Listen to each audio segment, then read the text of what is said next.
ভাবুন তো, বিশ্বকাপের মাত্র 6 মাস বাকি, আর এরই মধ্যে খোদ কার্লো আনচেলত্তি জানিয়ে দিলেন ব্রাজিলের স্কোয়াড প্রায় চূড়ান্ত।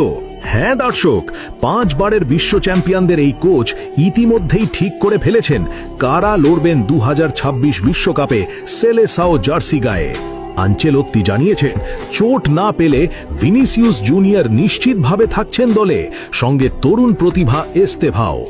অভিজ্ঞতা আর তরুণদের শক্তির মিশেলেই গড়ে উঠছে নতুন ব্রাজিল।